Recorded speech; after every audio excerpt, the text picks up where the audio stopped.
Friends, welcome to my YouTube channel. कैसे हैं आप सब? आई होप आप सब अच्छे होंगे और अपने आने वाले एग्ज़ाम्स की तैयारी भी बहुत अच्छे से कर रहे होंगे। दोस्तों, आज मैं जीके की क्लास लाई हूँ पार्ट 6 और बहुत ही इंपॉर्टेंट क्वेश्चंस हैं, हिस्ट्री के क्वेश्चंस हैं आज सारे, जो कि हर बार एग्ज़ाम पेपर में पूछे जाते हैं। तो चलिए दोस्तों, हम अपनी क्लास स्टार्ट करते हैं। दोस्तों, फर्स्ट क्वेश्चन है, इतिहास का पिता किसे कहा जाता है? तो अगर आपको पता है कि इतिहास का पिता किसे कहा जाता है तो आप कमेंट करिए, और अगर आपको सारे क्वेश्चंस पता हैं तो कमेंट करते रहिए, जिससे कि आपको भी प्रैक्टिस होगी। तो दोस्तों, फर्स्ट क्वेश्चन है, इतिहास का पिता किसे कहा जाता है? ऑप्शंस दिए हुए हैं, वास्को डी गामा को, हेरोडोटस को, मैग्नेस्थिस को या सेल्यूकस को। सही आंसर है दोस्तों, हेरोडोटस को इतिहास का पिता कहा जाता है। ये सिकंदर के साथ भारत आए थे और इन्होंने हिस्टोरिका नामक पुस्तक लिखी थी। दोस्तों, वास्को डी गामा के बारे में आपने सुना ही होगा, इन्होंने भारत की खोज समुद्र के रास्ते से की थी। और मैग्नेस्थिस दोस्तों, यह यूनान का एक राजदूत था और इंडिका नामक पुस्तक इन्होंने ही लिखी थी। सेल्यूकस दोस्तों, सेल्यूकस सिकंदर के सेनापति सेल्यूकस को चंद्रगुप्त ने पराजित किया था। और कौन थे ये? सिकंदर के सेनापति थे। नेक्स्ट क्वेश्चन है, आग का आविष्कार दोस्तों किस युग में हुआ था?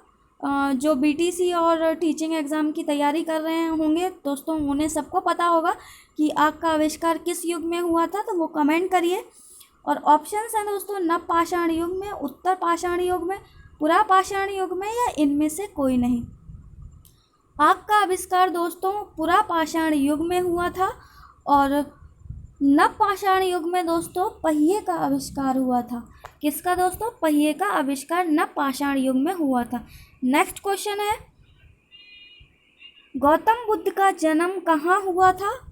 गौतम बुद्ध का जन्म दोस्तों ऑप्शंस है, कपिलवस्तु के लुम्बिनी में हुआ था, या गया में हुआ था, पटना में, या फिर पाटलिपुत्र में। सही आंसर है दोस्तों, गौतम बुद्ध का जन्म कपिलवस्तु के लुम्बिनी नामक शहर में हुआ था। और दोस्तों, गया में क्या हुआ था? गया में उन्हें ज्ञान की प्राप्ति हुई थी। नेक्स्ट क्वेश्चन है, गौतम बुद्ध ने अपना पहला धर्म उपदेश कहाँ दिया था?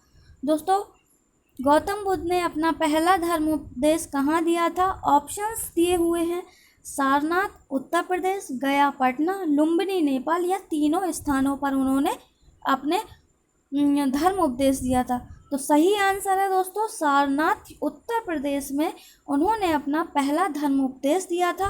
और दोस्तों, एक और क्वेश्चन बनता है कि गौतम बुद्ध ने अपने उपदेश किस भाषा में दिए थे? दोस्तों, उन्होंने पाली भाषा में अपने उपदेश दिए थे। और गया में मैंने पिछले क्वेश्चन में बताया दोस्तों, गया में उन्हें ज्ञान की प्राप्ति हुई थी और लुम्बिनी में उनका जन्म हुआ था। नेक्स्ट क्वेश्चन है, जैन धर्म के संस्थापक दोस्तों, जैन धर्म के प्रथम तीर्थकर कौन थे? बहुत इंपॉर्टेंट क्वेश्चन है और ये सारे ही इंपॉर्टेंट क्वेश्चन हैं दोस्तों, जो पिछली बार पूछे गए हैं और ज़्यादा से ज़्यादा चांसेस होते हैं कॉम्पिटिटिव एग्जाम्स में आने की। तो फिफ्थ क्वेश्चन है दोस्तों, जैन धर्म के प्रथम तीर्थकर कौन थे? ऑप्शंस हैं, अश्वसेन, पार्श्वनाथ, महावीर स्वामी या ऋषभ देव। सही आंसर है दोस्तों, जैन धर्म के प्रथम तीर्थकर ऋषभ देव थे और आखिरी दोस्तों महावीर स्वामी थे। कौन थे? आखिरी जो थे 24वें और आखिरी महावीर स्वामी थे और ऋषभ देव दोस्तों प्रथम तीर्थकर थे। जैन में दोस्तों 24 तीर्थकर हुए हैं और प्रथम कौन थे? ऋषभ देव थे। और अंतिम कौन से थे? अंतिम और 24वें जो थे वो महावीर स्वामी थे। दोस्तों, एक और चीज़, जैन धर्म 2 संप्रदाय में बटा हुआ है, एक श्वेतांबर और एक दिगंबर में। नेक्स्ट क्वेश्चन है, सबसे प्राचीन वेद कौन सा है? ये तो बहुत ही लोगों को पता होगा, तो कमेंट करिए कि सबसे प्राचीन वेद दोस्तों कौन सा है। ऑप्शन है, सामवेद, ऋग्वेद, अथर्ववेद या यजुर्वेद। तो सही आंसर है दोस्तों, सबसे प्राचीन ऋग्वेद है और ये सबसे बड़ा वेद भी है। नेक्स्ट क्वेश्चन है, प्रसिद्ध गायत्री मंत्र का उल्लेख किस वेद में मिलता है? दोस्तों, आपने गायत्री मंत्र तो आप जानते ही होंगे और स्कूलों में भी बोला जाता है और बहुत प्रसिद्ध मंत्र है दोस्तों। तो प्रसिद्ध गायत्री मंत्र का उल्लेख किस वेद में मिलता है दोस्तों? ऑप्शंस दिए हुए हैं ऋग्वेद में, यजुर्वेद में, सामवेद में या अथर्ववेद में। प्रसिद्ध गायत्री मंत्र का उल्लेख दोस्तों ऋग्वेद में मिलता है और ऋग्वेद में दोस्तों 10 मंडल हैं और 10वें मंडल और 10 में से तीसरे मंडल में प्रसिद्ध गायत्री मंत्र का उल्लेख है। नेक्स्ट क्वेश्चन है दोस्तों, थोड़ा सा हम इसके बारे में पढ़ लेते हैं। और ऋग्वेद दोस्तों वैदिक संस्कृति के बारे में ऋग्वेद में लिखा हुआ है और सबसे बड़ा वेद भी ऋग्वेद ही है। नेक्स्ट क्वेश्चन है, योग दर्शन का प्रतिपादन किसने किया है? दोस्तों ये हर जगह आपने पढ़ा होगा क्वेश्चन और इनका नाम भी आपने बहुत बार सुना होगा। योग दर्शन का प्रतिपादन किसने किया है? ऑप्शन है पतंजलि ने, धन्वंतरी ने, भरत मुनि ने या विश्वकर्मा ने। सही आंसर है दोस्तों पतंजलि ने योग दर्शन का प्रतिपादन किया है और धन्वंतरी ने दोस्तों आयुर्वेद की रचना की है, भरत मुनि ने दोस्तों गंधर्व वेद की रचना की है और विश्वकर्मा ने दोस्तों शिल्प वेद की रचना की है। नेक्स्ट क्वेश्चन है, इस्लाम धर्म के संस्थापक कौन थे? दोस्तों इस्लाम धर्म के संस्थापक कौन थे? ऑप्शन है मूसा ईसा, हज़रत मोहम्मद साहब, इब्राहिम अलैहिस्सलाम और सुलेमान अलैहिस्सलाम। सही आंसर है दोस्तों इस्लाम धर्म के संस्थापक हज़रत मोहम्मद साहब ने की थी। नेक्स्ट क्वेश्चन है, यज्ञ संबंधी विधि विधान का पता किस वेद से चलता है? इम्पोर्टेंट क्वेश्चन है दोस्तों, यज्ञ संबंधी विधि विधान का पता किस वेद से चलता है? तो सही आंसर है दोस्तों यजुर्वेद से। यजुर्वेद से यज्ञ की विधियाँ और कर्म कांड के बारे में पता चलता है। और दोस्तों इसमें बी सामवेद संगीत शास्त्र के बारे में लिखा हुआ है सामवेद में। अथर्ववेद में दोस्तों रहस्यमय विद्याओं, जड़ी बूटियों, चमत्कार आदि के बारे में लिखा हुआ है। और ऋग्वेद में दोस्तों ऋग्वेद में मंत्रों का उल्लेख है और चिकित्सा के बारे में भी उल्लेख है। अब इसमें क्या क्या है दोस्तों हम ये भी जान लेते हैं। यजुर्वेद में दोस्तों 40 अध्याय हैं और सामवेद में 6 अध्याय हैं और अथर्ववेद में दोस्तों 20 कांड हैं और ऋग्वेद में 10 मंडल हैं। याद रखना दोस्तों। चलिए नेक्स्ट क्वेश्चन पढ़ते हैं। ओम कहाँ से लिया गया है? जो हम ओम बोलते हैं वो कहाँ से लिया गया है दोस्तों? ऑप्शन है बृहदारण्य उपनिषद से, गंधर्व वेद से, धनुर्वेद से या फिर इनमें से कोई भी नहीं। दोस्तों सही आंसर है वह बृहदारण्य उपनिषद से ओम लिया गया है। नेक्स्ट क्वेश्चन है, कालिदास की प्रथम रचना कौन सी है? दोस्तों आप बताइए अगर आपको पता है कि कालिदास की प्रथम रचना कौन सी है। तो दोस्तों ये चारों ही, पहली बात तो चारों ही जो ये नाम है वो सारी ही कालिदास की रचनाएं हैं। अब इनमें से प्रथम रचना कौन सी है दोस्तों? ऑप्शन है मेघदूत, ऋतुसंहार, रघुवंशम या कुमार संभवम। सही आंसर है दोस्तों कालिदास की प्रथम रचना ऋतुसंहार है। ये दोनों दोस्तों खंड काव्य हैं, मेघदूत और ऋतुसंहार खंड काव्य है, 2 खंड काव्य हैं कालिदास के। और रघुवंशम और कुमार संभवम दोस्तों ये 2 महाकाव्य हैं। मेघदूतम और ऋतुसंहार दोस्तों ये क्या है? 2 खंड काव्य हैं। रघुवंशम और कुमार संभवम दोस्तों ये महाकाव्य हैं 2 इनके। नेक्स्ट क्वेश्चन है, भारतीय नेपोलियन किसे कहा जाता है? कई बार पूछा गया है दोस्तों ये क्वेश्चन, भारतीय नेपोलियन किसे कहा जाता है? तो हम ऑप्शंस पढ़ लेते हैं। चंद्रगुप्त प्रथम, चंद्रगुप्त विक्रमादित्य, स्कंदगुप्त या समुद्रगुप्त। दोस्तों ये चारों ही गुप्त वंश के सम्राट हैं। ये चारों ही गुप्त वंश के हैं। सर्वप्रथम गुप्त वंश में चंद्रगुप्त थे, इसके बाद समुद्रगुप्त थे, फिर इसके बाद चंद्रगुप्त विक्रमादित्य, इसके बाद कुमारगुप्त थे और लास्ट में जो थे वो स्कंदगुप्त थे। अब इनमें से भारतीय नेपोलियन दोस्तों समुद्रगुप्त को कहा जाता है। नेक्स्ट क्वेश्चन है, सोमनाथ मंदिर पर आक्रमण किसने किया था? ये बहुत इंपॉर्टेंट क्वेश्चन है और आप इसे अच्छे से या तो लिख लीजिए या फिर इसको ध्यान से पढ़िए। सोमनाथ मंदिर पर आक्रमण किसने किया था? ऑप्शंस है महमूद गजनवी ने, मोहम्मद गौरी ने, बाबर ने या हुमायूं ने।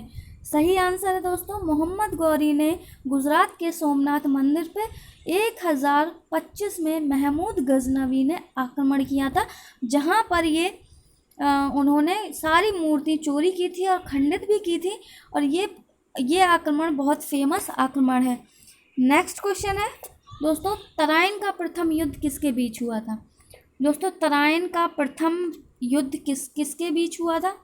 ऑप्शंस है मोहम्मद गौरी और पृथ्वीराज चौहान, महमूद गजनवी और पृथ्वीराज चौहान, मोहम्मद गौरी और जयचंद, और बाबर और महाराणा प्रताप।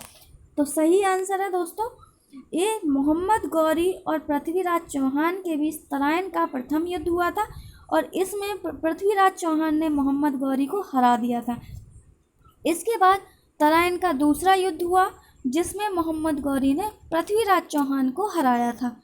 नेक्स्ट क्वेश्चन चलते हैं दोस्तों। अगर मेरी वीडियो अच्छी लगी हो तो प्लीज़ लाइक और सब्सक्राइब करें और ज़्यादा से ज़्यादा शेयर करें। और मैं वही क्वेश्चन लाई हूँ दोस्तों जो बहुत इम्पॉर्टेंट है और पिछले पेपर्स में हर एग्ज़ाम में पूछे जाते हैं। और लाइव क्लासेस के लिए दोस्तों कमेंट करें, मैं जल्द से जल्द लाइव क्लासेस लाऊंगी। नेक्स्ट क्वेश्चन है दोस्तों, गुलाम वंश की स्थापना किसने की थी? ऑप्शन है गुलाम वंश की स्थापना दोस्तों किसने की थी? इल्तुतमिश ने की थी, रज़िया सुल्तान ने की थी, या कुतुबुद्दीन ऐबक ने की थी, या इनमें से किसी ने भी नहीं की थी। तो सही आंसर है दोस्तों कुतुबुद्दीन ऐबक ने गुलाम वंश की स्थापना की थी, और इन्होंने दिल्ली की कुतुब मीनार की नींव भी रखी थी। इसके बाद दोस्तों इल्तुतमिश का साम्राज्य आया, जिसमें इन्होंने कुतुब मीनार की पूरा करवाया था, कुतुब मीनार को पूरा करवाया था। और रज़िया सुल्तान दोस्तों 1240 में ईस्वी में प्रथम मुस्लिम शासिका बनी थी, और दिल्ली की सुल्ताना प्रथम महिला सुल्तान बनी थी। नेक्स्ट क्वेश्चन है, आगरा शहर की स्थापना किसने की थी दोस्तों? आगरा शहर की स्थापना बाबर ने, अकबर ने, बहलोल लोदी ने, या फिर सिकंदर लोदी ने, इनमें से किसने की थी? दोस्तों आगरा शहर की स्थापना सिकंदर लोदी ने की थी। किसने की थी दोस्तों? सिकंदर लोदी ने 1504 में आगरा शहर की स्थापना की थी। नेक्स्ट क्वेश्चन है, पानीपत का प्रथम युद्ध किनके बीच हुआ था? दोस्तों ये तो क्वेश्चन आपने कई बार पढ़ा होगा और पेपर्स में भी आए हैं, तो बताइए पानीपत का प्रथम युद्ध किनके बीच हुआ था? ऑप्शन है बाबर और इब्राहिम लोदी के बीच, सिकंदर लोदी और बाबर के बीच, मोहम्मद गौरी और पृथ्वीराज चौहान के बीच, या बाबर और हेमू के बीच। सही आंसर है दोस्तों पानीपत का प्रथम युद्ध बाबर और इब्राहिम लोदी के बीच हुआ था। दोस्तों इब्राहिम लोदी और राणा सांगा के बीच 1517 और 18 में घटौली का युद्ध हुआ था, जिसमें इब्राहिम लोदी की हार हुई थी। इसके बाद 1526 में पानीपत का प्रथम युद्ध हुआ था, इसमें बाबर ने इब्राहिम लोदी को हरा दिया था और मुगल वंश की नींव रखी थी। नेक्स्ट क्वेश्चन है दोस्तों, हुमायूं नामा की रचना किसने की थी? हुमायूं नामा की पुस्तक की रचना किसने की थी दोस्तों?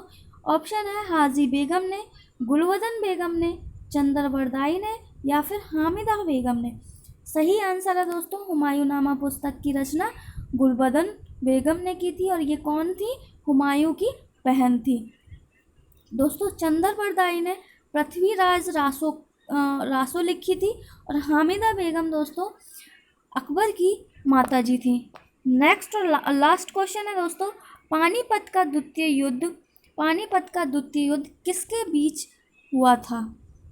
पानीपत का द्वितीय युद्ध, पहला युद्ध दोस्तों 1526 में हुआ था, और दूसरा युद्ध दोस्तों किसके बीच हुआ था?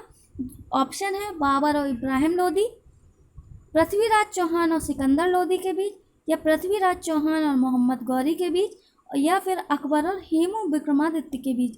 तो सही आंसर है दोस्तों पानीपत का द्वितीय युद्ध अकबर और हेमू विक्रमादित्य के बीच हुआ था। और कब हुआ था दोस्तों? 1556 में अकबर और हेमू विक्रमादित्य के बीच पानीपत का दूसरा युद्ध हुआ था।